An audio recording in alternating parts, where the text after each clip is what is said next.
Mayong hapon mga kapuso, ako si Gertrude Charlatan. Delayed ng mga pipe-laying projects ng Metro Pacific Iloilo Water.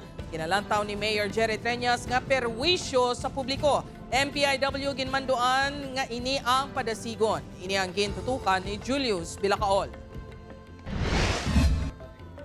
Sa paglibot-libot ni Iloilo City Mayor Jerry Treñas sa syudad, humalin sa nagbalik inisang Biyernes. Isa sa mga natalupang dansini ang mga digging sang Metro Pacific Iloilo Water sa ila pipe-laying projects. Bango nakita nga perwisyo na ang dala sini sa publiko, ilabi na sa mga motorista. Ginpanawagan sini sa water distributor nga padasigon ang trabaho. While we all agree nga kinahanglan tagid ang tubig, but the inconvenience to the people should be minimized as much as possible. Aminado ang MPIW nga atrasado gid man ini bangod sa delay sa pag-import nila sa mga materyales kag sa mga ginapatuman sang DPWH. Ang mga proyekto ang ginalauman nga matapos sa June 2025. Apang ang accomplishment sa ila pipe-laying humalin sa Ungka, Pavia, tubtob sa Haro Plaza pasulod sa city proper nga nagalaba sang 14 kilometros. Yara pa lang sa 7% nga kumpleto. Ang sa Diversion Road, yara sa 37%.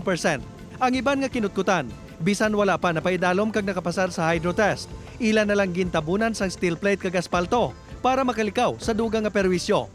Yung dito sa Haro Plaza, no, although hindi pa siya pumapasa sa hydrotest, nag-decide kami last night na i-temporary asphalt muna yung ibang portions. Apang kung nagakaperwisyo ang publiko subong, dapat pagid magpreparar sa masunod nga tuig.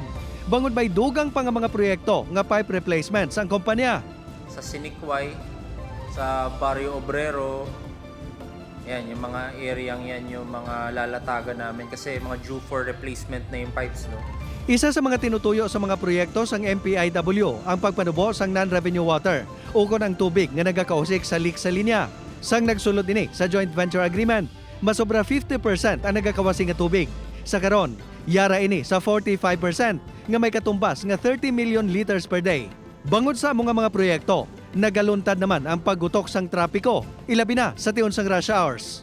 Upod kay Romel Porquia, Julius Bilacaol, 1 Western Visayas.